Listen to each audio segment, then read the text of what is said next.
Hello, and welcome back to Sharing a Chapter a Day.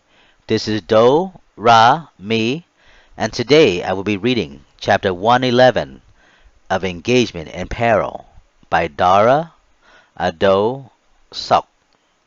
Chapter 111 is titled Delilah's Maturation. Once the hospital released Lilith's brotherly husband's body for burial, Lilith decided to have his body cremated right away to prevent further and future scrutiny, criticism, and autopsy if anyone, something sinister or suspicious should arise in the long run.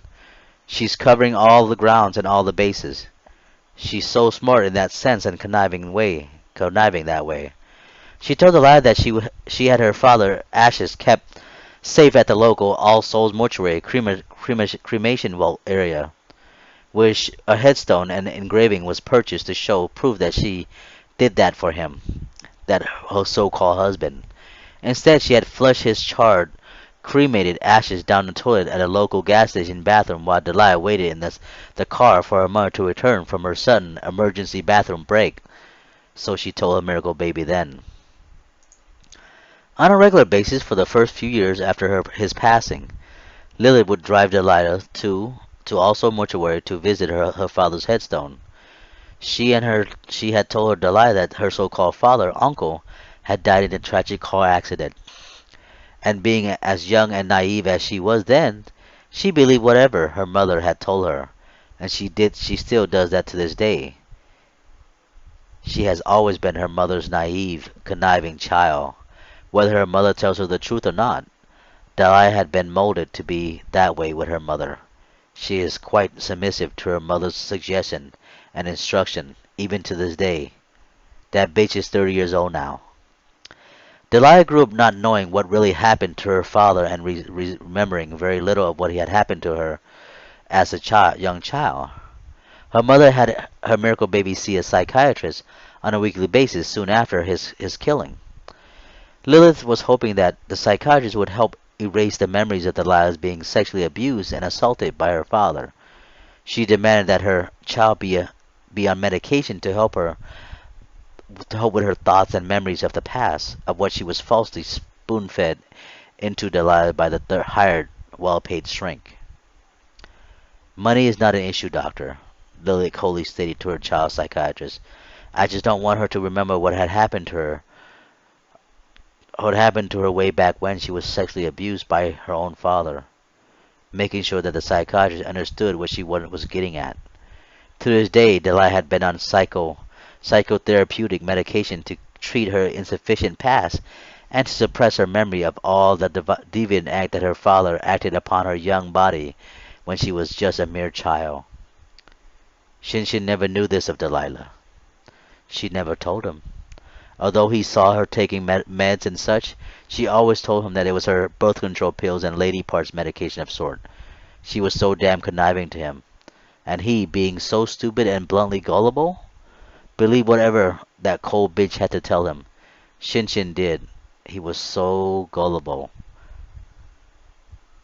With the psychiatrist's medication's help and her mother's money, Delilah grew up well, almost with a silver spoon shoved down her viperous throat. She was pampered and had the finer things in life since her late father's demise.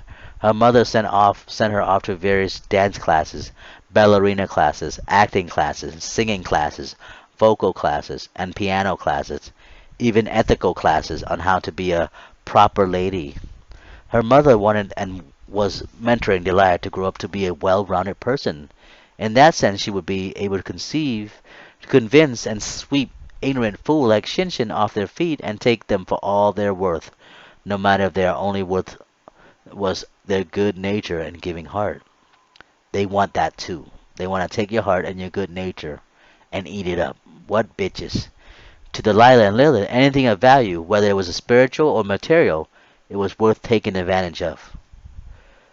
Of course, Delilah didn't want a perfect childhood Of course, Delilah didn't have a perfect childhood or teenager life, but she had it better than most because of her mother's deliberate guidance, tutoring, training, and pressure upon her to be cold and unfaithful.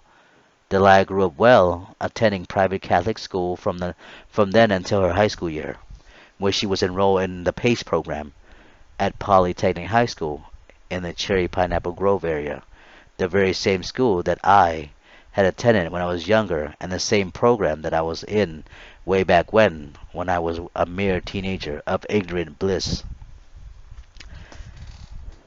She was smart enough to take advanced courses and participate in accelerated activity.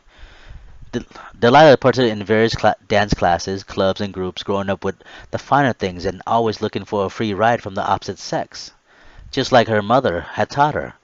And she had her way with them, too. She got things from stupid, ignorant teenager boys who were happy that she spoke to them. She even convinced several of them that they were her boyfriend, although she was using them the whole time for what she could get. This, too, will get back to her in the long run. And then again, none of us learn from our mistakes and sins. By the time Delilah was 13, Lily had found a new ignorant fool for her husband, and she was gold digging into him like there was no tomorrow. They met during a passing at a local grocery store. They made small conversation and hit it off from the start. Lily knew that she was what she was doing. She had done her homework and research on this guy, and she was playing him right into her hands. He was a retired commander of a local police department, and he was hooked from the start. She told him of her sad story of being a single mother of a teenager daughter who recently lost their father, who died tragically in a car accident. The sad story hooked the fool-hearted retired old policeman and got him on the ropes. He was also a widower and, too, had lost his wife of many years to a vehicular accident, from which he had been alone since his tragic loss. So the two can relate in that sense of a motor vehicle accident of a lost one. He owned several homes and a condo in the Cherry Pineapple Grove area.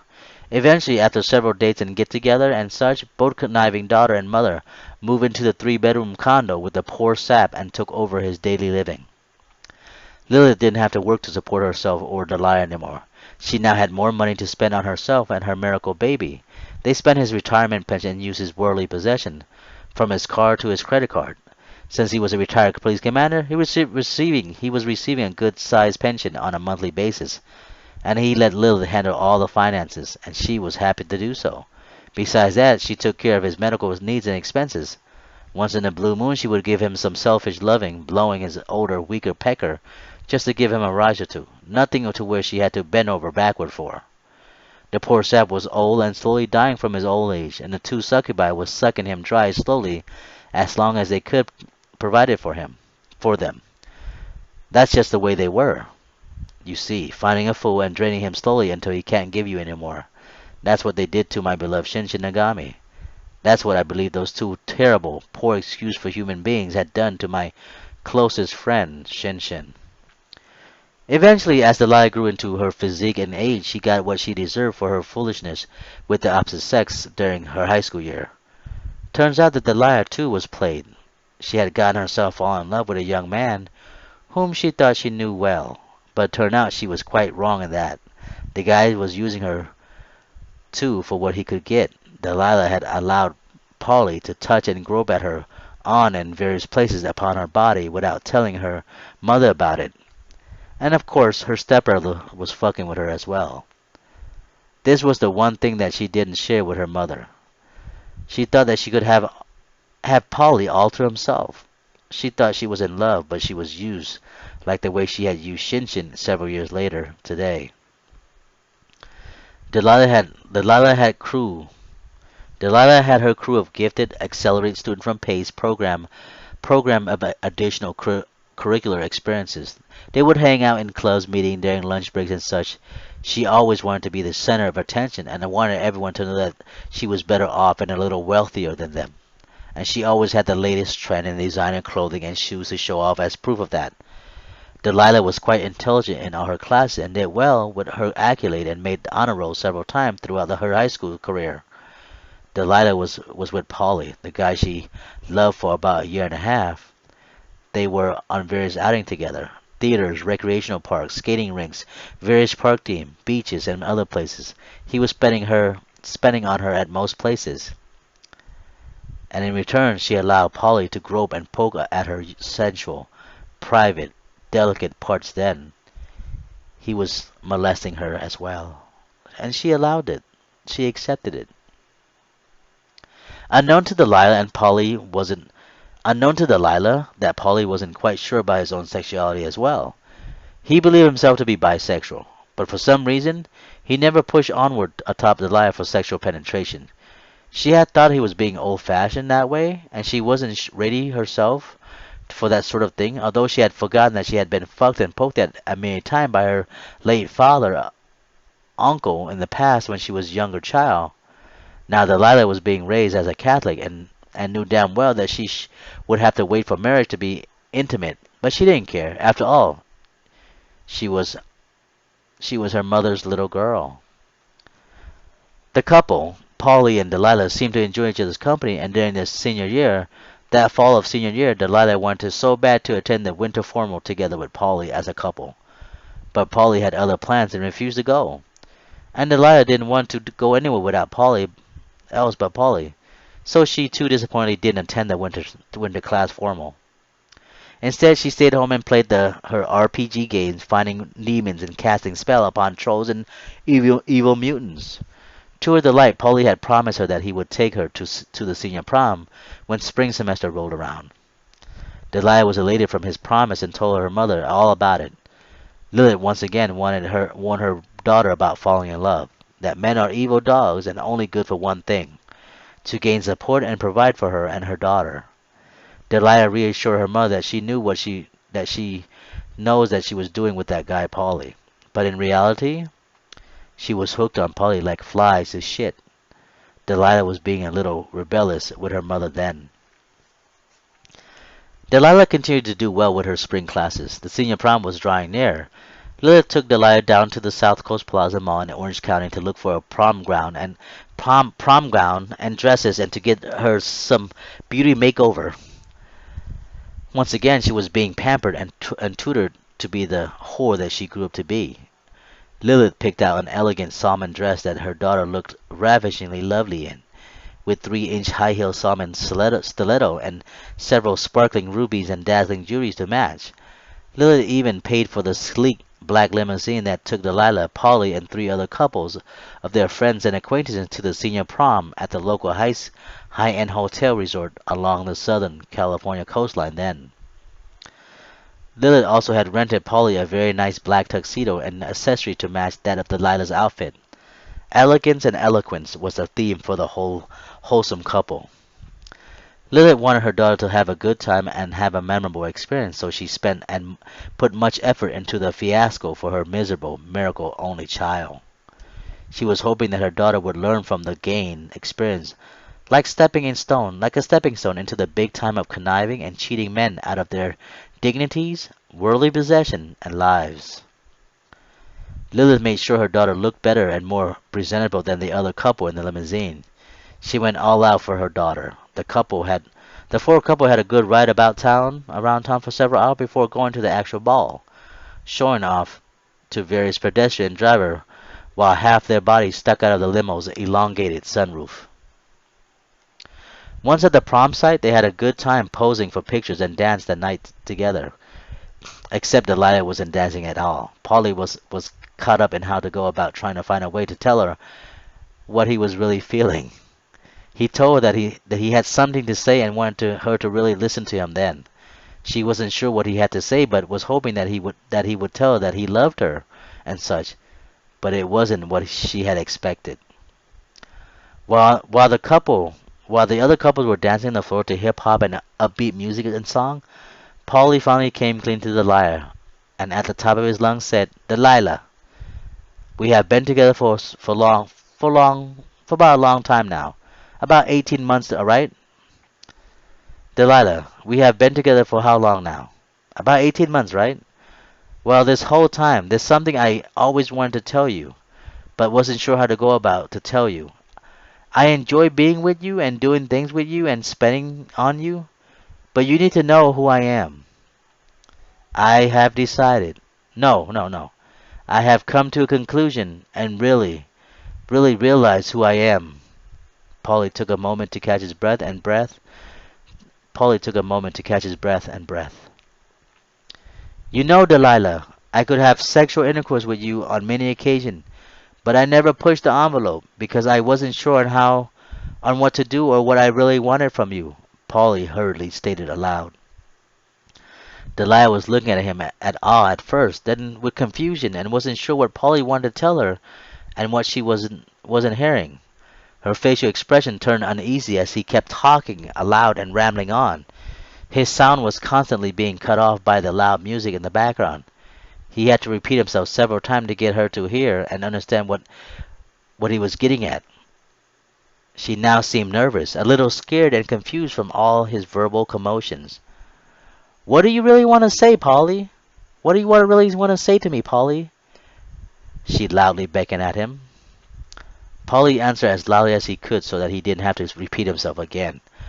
"Delilah, I realize that since I've been with you, I have come to a conclusion that I am really gay, and I don't really love you as much as I had told you and thought I did. And since we've been together, I have been with a few other guys. I have found that I love to have sex up my ass, and I'm really into dudes." Screaming at the top of his lungs as the loud music suddenly came to a thudding halt at the same time he uttered the statement, "I am really gay, Delilah." And getting the attention of the packed-filled room of high school party goers then. Everyone stared in their direction, looking at Polly and Delilah from the loud, exaggerated expression and comment that Polly had suddenly uttered. Overwhelmed and embarrassed that everyone in the dance hall had heard and saw them in their most intimate state, frowning in unforgettable pain and anguish none like she had ever felt before, in emotions and embarrassment, Delilah painfully ran off toward the corner exit, maneuvering her way through the bunched-up crowd and group of people who still looked on in shock and amazement from what they had heard from Polly seconds ago. Polly didn't bother running after Delilah to console or apologize to her. He said what he needed to say, and made his peace with himself, and just stood there against the railing attached to the stage, taking a deep breath in and exhaling slowly as though he had thrown a ranted monkey off his back for the first time in a long time. He was then at peace with himself for who he really was. "Fuck that bitch," he whispered to himself, and smiled at the rest of his friend, who still looked at him in awe and confusion. With his arm open out and hanging on the rail, he flopped himself downward to sit and relax for the rest of the night. Delilah found herself under the cool, breezy California spring night, her body shivering from the pain she was dealt, not realizing her heel had broken as she ran off from the dance area. Unlike the fairy tale of Cinderella, there's not going to be a handsome prince at the end of her night to dry her tears and swoop her up into Fantasyland. Her face covered in pinching, mournful tear from the sudden statement from Polly. She screamed at herself, "Why?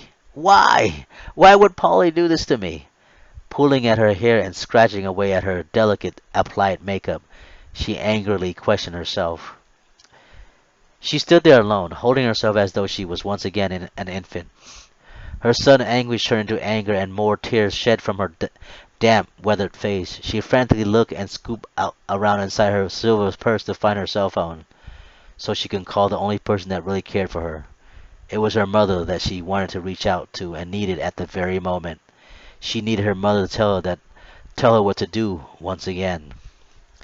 With the phone in hand, she dialed her mother and cried aloud about the whole commotion that had happened minutes before, and her mother rushed to her side to scoop her off her feet and away from the pain and reality of human daily life.